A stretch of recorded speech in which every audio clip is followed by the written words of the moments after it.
வணக்கம் நண்பர்களே. நம்ம டிஸ்க்ளைமர் எடுத்துக்கிறோம். நம்ம செபி ரிஜிஸ்டர் அட்வைசர் ஆர்ஐஓ கிடையாது. நம்ம இங்க பேசக்கூடியது எல்லாமே தகவலா மாத்திரமே பார்க்கப்பட வேண்டும். இது யாருக்கும் முதலீடு சம்பந்தமாகவோ, பங்குகளை வாங்கவோ, விற்கவோ நம்ம எந்த ஆலோசனையும் கொடுக்கப்படல. எல்லா தொழிலும் ரிஸ்க் இருக்கும். ரிஸ்க் புரிஞ்சுட்டு எச்சரிக்கையோட தொழில் செய்யும்போது எல்லாமே நல்லா இருக்கும். நம்மள ஆதரிக்கிற அனைத்து நல்ல உள்ளங்களுக்கும் நன்றி. வளமுடன் வாழ்க.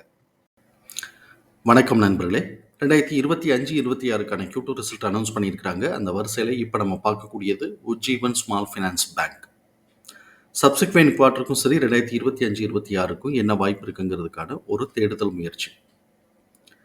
இவங்களுடைய அனாலிசிஸ் பார்க்கறதுக்கு முன்னாடி Q2ஓட இவங்களுடைய பெர்ஃபார்மன்ஸஸ் எப்படி இருக்குன்னு பார்க்கலாம். இவங்களுடைய டெபாசிட் அண்டு லைபிலிட்டி growth வந்து பார்த்தோம் அப்படின்னு சொன்னால் 15% இயர் ஆன் இயரில் growth ஆயிருக்கு. அதே மாதிரி லோன் புக் எக்ஸ்பேன்ஷனும் பார்த்தோம்னா 14% இயர் ஆன் இயர் இன்க்ரீஸ் ஆயிருக்கு. Asset quality and credit cost அப்படிங்கிறது இவங்களுக்கு வந்து பிலோ 2% தான் இருக்குது. ஸோ இப்போ இதெல்லாம் வந்து இவங்களுக்கு ஒரு பாசிட்டிவ் பாயிண்ட்டாக இருக்குது. ப்ராடக்ட் டைவர்சிஃபிகேஷன் அண்ட் growthல வந்து bank continue to diversify asset based strong growth, affordability in housing, micro markets, MSME vehicles and gold loans, MSME vehicles and gold loans supporting to the shift. So இப்போ இவங்க வந்து அந்த other part of the லோன்ஸையும் இவங்க வந்து எடுத்துகிட்டு வராங்க. அதுவும் செக்யூர்டில் இருக்குது, அன்செக்யூர்ட் மிக்ஸில் இருக்குங்கிறதையும் கவனத்தில் எடுத்துக்கிறாங்க. பிரான்ச் அண்ட் கஸ்டமர் அக்விசேஷன்ஸில் 14 நியூ பிரான்ச் வந்து இன்க்ரீஸ் ஆகிருக்கு அப்படிங்கிறதையும் நம்ம வந்து கவனத்தில் எடுத்துக்கிறோம். ஸோ இப்போ இதெல்லாம் வந்து இவங்களுக்கு பாசிட்டிவான நியூஸ் நிறைய இருக்குது. இப்போ நம்ம இவங்களுடைய அனாலிசிஸ்குள்ளே போகிறோம். ட்ரெண்ட்லைனை பொறுத்த வரைக்கும் மிட்ரேஞ்ச் பெர்ஃபார்மருங்கிற கிளாசிஃபிகேஷன்ஸ்குள்ளே வராங்க. Medium financial strength, mid valuation, டெக்னிக்கலாக மூமெண்டம் நியூட்ரலில் இருக்குன்னு சொல்லியிருக்கிறாங்க. அனாலிசிஸ் டு ப்ரைஸ் டார்கெட்டாக 58ன்னு டார்கெட் அப்சைட் பண்ணியிருக்கிறாங்க. நம்ம இந்த வீடியோ ரெக்கார்ட் பண்ணக்கூடிய தருணத்தில் 53ங்கிற லெவலில் இது ட்ரேட் க்ளோஸ் ஆகிருக்கு. ஆக்சுவலாக 56 போயிட்டு 53ல் கரெக்ஷனில் இருக்கிறாங்கிறத கவனத்தில் எடுத்துக்கிறோம். இவனுடைய பிஇ வேல்யூஷனை செக் பண்ணும்போது கரண்ட் பிஇக்கும் சரி, 1 இயர் ஃபார்வர்ட் பிஇக்கும் சரி அண்டர் வேல்யூன்னு சொல்லிட்டு இவங்க இண்டிகேட் ஆகிட்டு இருக்கு. இப்போ கரண்ட் பிஇக்கு வந்து 854%, 1 இயர் ஃபார்வர்டுக்கு அண்டர் வேல்யூ 1404% இண்டிகேட் ஆகிக்கிட்டு இருக்கு. சரி, இது பெர்ஃபார்மன்ஸஸ் மாத்திரம் நல்லா பண்ணினாங்க அப்படின்னு சொன்னால் இது ஒரு நல்ல ஒரு அப்சைட் மூமெண்ட் கொடுக்கறதுக்கு வாய்ப்பு இருக்குங்கிறத கவனத்தில் எடுத்துக்கிறோம்.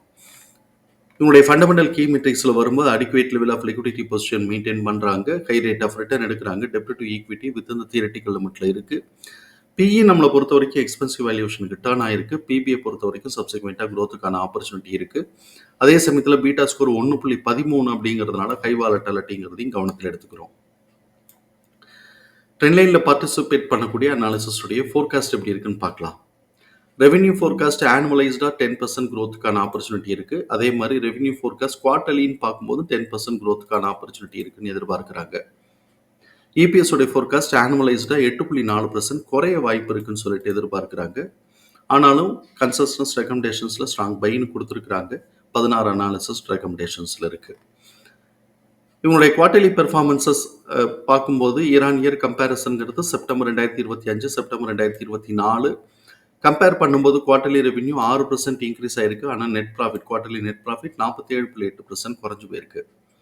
Q2Qன்னு வரும்போது கிட்டத்தட்ட இவங்க ஒரு 130 கோடி ரூபாய்க்கு ரெவென்யூ க்ரோத் ஆயிருக்கு. நெட் ப்ராஃபிட்டும் பார்த்தோம்னா 18 கோடி ரூபாய்க்கு க்ரோத் ஆயிருக்கு.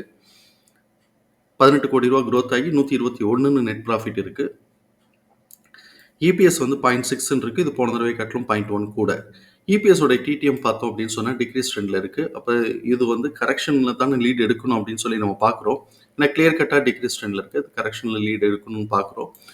ஆனால் இந்த குவார்ட்டருக்கு இது கொஞ்சம் மேலே ஏறி இருக்கு அப்படிங்கிறதையும் கவனத்தில் எடுத்துக்கிறோம். இப்படிப்பட்ட இந்த சூழலில் எம்எஃப் தன்னுடைய ஹோல்டிங்கில் 3.88% இன்க்ரீஸ் பண்ணி வச்சிருக்கிறாங்க. இன்ஸ்டிடியூஷன்ஸ் தன்னுடைய ஹோல்டிங்கில் 0.81% இன்க்ரீஸ் பண்ணியிருக்கிறாங்க. எஃப்ஐஎஸ் 2.5% குறைச்சி வச்சிருக்கிறாங்க.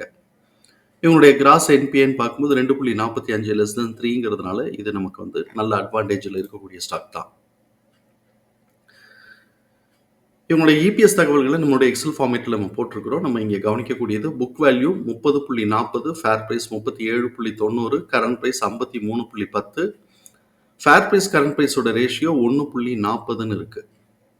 ஸோ இப்போ இது ஆக்சுவலாக வந்து நம்மளுடைய ஃபர்ஸ்ட் லெவல் ஆஃப் ரெசிஸ்டன்ஸுங்கிறது 1லேருந்து 1.5 வரைக்கும் நம்ம பார்ப்போம். 1.5 அப்படின்னு சொன்னாக்க இது 56.85 அப்படின்னு சொல்லிட்டு ப்ரைஸ் கன்வெர்ட் ஆகுது. இவன் இந்த குவார்ட்டருக்கு 56 வச்சுட்டு தான் இப்போ கரெக்ஷனில் இருக்கிறான் அப்படிங்கிறத கவனத்தில் எடுத்துக்கிறோம். அப்ப அவன் கரெக்ஷன் வந்து 1.25ல சப்போர்ட் எடுக்கிறான் அப்படின்னு சொன்னோம்னாக்க, அது பிரைஸ் கன்வெர்ட் ஆகுது 47ன்னு கன்வெர்ட் ஆகுது. 1ன்னு வந்துச்சு அப்படின்னு சொன்னாக்க 37.90 38ங்கிற லெவல்ல கன்வெர்ட் ஆகுது. இது நமக்கு ஃபேர் பிரைஸ் கரண்ட் பிரைஸோட ரேஷியோலேருந்து கிடைக்கக்கூடிய பிரைஸ் ரேஞ்சஸ் ஆயிருக்கு. நெக்ஸ்ட் குவார்ட்டருடைய ஆக்சுவல் ரிசல்ட் வர்ற வரைக்கும் இவங்களுடைய பிஹேவியர் எப்படி இருக்க வாய்ப்பு இருக்கு அப்படின்னு சொல்லிட்டு நம்ம பார்க்குறோம். கரண்ட் EPS உடைய TTM 2.10, அது ஆவரேஜ் பண்ணும்போது 0.53ன்னு வருது. ஆவரேஜ் எஸ்டிமேட்டட் EPS இதுதான் 0.5ங்கிறது ஆவரேஜ் எஸ்டிமேட்டட் EPS. இது எக்ஸிட் ஆக போகிற 0.6ஓட கம்பேர் பண்ணும்போது ஆவரேஜ் எஸ்டிமேஷன் 0.07 கம்மியாக இருக்குது. இந்த இடத்துல நமக்கான ஃபர்ஸ்ட் இன்ஃபர்மேஷன் ப்ரீவியஸ் குவார்ட்டருடைய ஹைட்டு மேலே உடைக்கிறதுக்கான வாய்ப்பு ரொம்ப கம்மி. அதே சமயத்தில் ப்ரீவியஸ் குவார்ட்டருடைய லோவை கீழே உடைக்கிறதுக்கான வாய்ப்பு இருக்குது அப்படின்னு சொல்லிட்டு நம்ம வந்து ஃபர்ஸ்ட் இன்ஃபர்மேஷன்ஸாக நம்ம வந்து இன்ஃபரன்ஸாக பார்ப்போம். ஆனால் குமுலேட்டிவ் ஆவரேஜோட கம்பேர் பண்ணும்போது குமுலேட்டிவ் ஆவரேஜோட 0.02 தான் டிஃப்ரென்ஸ் இருக்குது சார். ஆல்மோஸ்ட் ஈக்குவலாக இருக்குது. ஸோ இப்போ இந்த இடத்துல இப்போ தான் இவன் வந்து PE இந்த ரேஞ்சுக்குள்ளே வந்திருக்கிற எக்ஸ்பென்சிவ் வேல்யூஷனாக இருக்கிறான். PBயாக இருக்கட்டும், இது ரேஷியோவாக இருக்கட்டும், இது சப்சிக்வெண்ட்டாக க்ரோத்துக்கான ஆப்பர்ச்சுனிட்டி இருக்கிறதுனால இது ரெண்டு ஈக்குவலாக இருக்குது. அப்படிங்கும்போது இது வந்து கொஞ்சம் மேலே வந்து ஒரு அப்சைட் மூமெண்ட் கொடுக்கலாம் அப்படிங்கிறது தான் நம்ம எதிர்பார்ப்பு. அப்சைட் மூமெண்ட் கொடுத்துருக்குறாங்கிறது ரியாலிட்டி, கொடுக்கலாம்ங்கிறது நம்மளுடைய எதிர்பார்ப்பு. பட் அது வந்து நம்ம எந்த அளவுக்கு சஸ்டைனபிலிட்டியில் இருக்குது அப்படிங்கிறதையும் கவனத்தில் எடுத்துக்கிறோம். ஸோ இப்போ இப்படி தான் இது இருக்குது. அதனால் இது ஒரு மிக்சட் வியூ தான். இது நமக்கு ஃபஸ்ட்டு கீழே கரெக்ஷன் எடுக்கணுங்கிறது தான் நமக்கு வந்து நம்மளுடைய ஃபர்ஸ்ட் இன்ஃபரன்ஸாக இருக்குது. அவங்க ரியாலிட்டியில் என்ன பண்ணியிருக்கிறாங்கன்னு பார்ப்போம். என்ன ஸ்கோப் இருக்குங்கிறத நம்ம பார்க்கலாம். நார்மல் ட்ரேடிங் பிஹேவியரில் இவன் 53 கிராஸ் பண்ணிட்டான் அப்படின்னு சொன்னாக்க 60 to 62 நமக்கு வந்து ஒரு மிட் பாயிண்ட் ஆக்ட் ஆகுது. அதுக்கப்புறம் 68 to 75ங்கிறது ஒரு நெக்ஸ்ட் லெவலான ஒரு வாய்ப்பாக இருக்குது. அதாவது அப்சைட்ல ஒரு நெக்ஸ்ட் லெவல் ஆஃப் ரெசிஸ்டன்ஸாக இருக்குது. சப்போஸ் 53க்கு கீழே அவன் வந்து ஏன்னா மேலே போயிட்டு 60 தொடாமல் கீழே உடச்சி வரான், 56ஓட ரிட்டர்ன் ஆகுறான் அப்படின்னு சொன்னாக்க 50 ஒரு ஸ்ட்ராங் சப்போர்ட்டாக இருக்குது. அதுக்கப்புறம் 49, 46 அப்படிங்கிற லெவல் நமக்கு வந்து ஒரு ஸ்ட்ராங் சப்போர்ட்டாக கிடைக்குது. எப்படி இருக்குன்னு பார்க்கலாம். இதில் கிடைச்சக்கூடிய ப்ரைஸ் ரேஞ்சஸ் நம்ம சார்ட்டில் மார்க் பண்ணியிருக்கிறோம். நம்ம சார்ட்டில் எப்படி எடுத்துருக்கிறோம்னா, நம்ம ஏற்கனவே இங்கே நம்ம எப்படி பார்த்தோமோ நார்மல் ட்ரேடிங் பிஹேவியரில் என்ன பார்த்தோமோ அதைத்தான் நம்ம வந்து அப்படியே எடுத்துருக்குறோம். ஸோ இப்போ கீழேருந்து நம்ம ப்ரைஸ் ரேஞ்சஸை பார்த்தோம்னா 39 to 40, 46, 51 to 53, சரி 50 to 53, 60 to 62, 68 to 68, அதுக்கப்புறம் 75. ஸோ 39 to 40, அப்புறம் 46, 50 to 51, அப்புறம் 53, 60 to 62, 68, 75 அப்படின்னு சொல்லிட்டு நமக்கு ப்ரைஸ் ரேஞ்சஸ் கிடைச்சிருக்கு. இப்போ இவன் என்ன பண்ணியிருக்கிறான்னா, ப்ரீவியஸ் குவார்ட்டருடைய லோவை கீழே உடைக்கல, அதுக்கு பதிலாக ப்ரீவியஸ் குவார்ட்டருடைய ஹைட்டை மேலே உடைச்சி எடுத்துகிட்டு போயிருக்கிறான். ஸோ இப்போ இதுக்கு வந்து நம்ம காரணம்னு நம்ம சொல்ல முடியல. மேத்தமேட்டிக்கலாக இப்படி சப்போர்ட் ஆகலை, பட் ரியாலிட்டியில் இப்படி தான் வந்திருக்குங்கிறத கவனத்தில் எடுத்துக்கிறோம். இவன் இப்போ இதை உடச்சி போகிறான் அப்படின்னு சொன்னாக்க 60 to 62ங்கிறது ஒரு ரெசிஸ்டன்ஸாக இருக்கணும். ஆனால் 56ஓட திரும்பி இருக்கிறான்.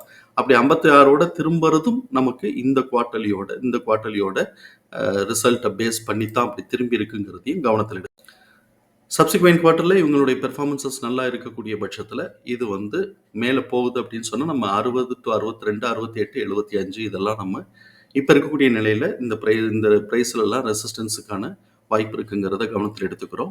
சப்போஸ் கரெக்ஷன் வந்துச்சுன்னாக்க 46க்கு கீழே உடைச்சா 39 to 40 அப்படிங்கிற ரேஞ்சுக்கான வாய்ப்பு இருக்குங்கிறதையும் கவனத்தில் எடுத்துக்கிறோம். அதர்வைஸ் அவன் வந்து 53லேருந்து 46 அப்படிங்கிற இந்த ரேஞ்ச் பவுண்டுக்குள்ள சுமார் அது நார்மல் ரிசல்ட்டு சைட்வேஸ் சப்போர்ட் பண்ணுதுன்னா 53லேருந்து 46ங்கிற இந்த ரேஞ்ச் பவுண்டுக்கான வாய்ப்புகள் இருக்கலாம். இது ஒரு பார்ட்டு. இன்னொரு பார்ட்டு நம்ம வந்து ட்ரெண்ட் லைன் வரைவோம். நம்ம வந்து இப்போ 3 month டைம் ஃப்ரேமில் வச்சுருக்கிறோம். இப்போ ட்ரெண்ட் லைன் வரைஞ்சோம் அப்படின்னு சொன்னோம்னாக்க கரெக்டாக 56ங்கிறது ட்ரெண்ட் லைனை முட்டி இருக்கு. இப்போ இந்த இடத்துலேருந்து இவன் கரெக்ஷன் எடுக்கிறான் அப்படின்னு சொன்னோம்னாக்க கீழே வந்து அவன் எப்படி வர்றதுக்கு வாய்ப்பு இருக்குது அப்படின்னு சொன்னால் அதுக்கு ஒரு ட்ரெண்ட் லைன் போடுறோம். ஸோ இப்போ அந்த மாதிரி போட்டோம் அப்படின்னு சொன்னால் இவன் எய்தர் இந்த மிட் பாயிண்ட் ரேஞ்சுங்கிறது இந்த ட்ரெண்ட் லைனுக்கு 49 தான் மிட் பாயிண்ட் ரேஞ்சு. 49 கீழே உடைச்சானா 46ல் சப்போர்ட் எடுக்கணும். அப்படி இல்லைன்னா இந்த ட்ரெண்ட் லைனுடைய பாட்டமில் வரணும். இப்படியே வந்து எவ்வளோ தூரத்துக்கு ஸ்விங் எடுக்கிறான், அதுக்கப்புறம் புல் பேக் எப்படி உடைக்கிறான், ஸ்விங் இந்த ரேஞ்சுக்குள்ளேயே எவ்வளோ தூரத்துக்கு ஸ்விங் பண்ணுறான், அதுக்கப்புறம் இந்த ரேஞ்சை வந்து மேலே உடைச்சான் அப்படின்னு சொன்னால் எப்படி புல் பேக் வச்சுட்டு மேலே போகிறதுக்கான வாய்ப்பு இருக்குங்கிறதையும் கவனத்தில் எடுத்துக்கிறோம். ஸோ இப்போ இது வந்து தகவல் பயனுள்ளதாக இருக்கும் நம்புகிறோம். தகவல் பயனுள்ளதாக இருந்ததுன்னா சங்கருக்கு ரொம்ப சந்தோஷம். நம்மளை ஆதரிக்கிற அனைத்து நல்ல உள்ளங்களுக்கும் நன்றி. வளமுடன் வாழ்க. நன்றி நண்பர்களே.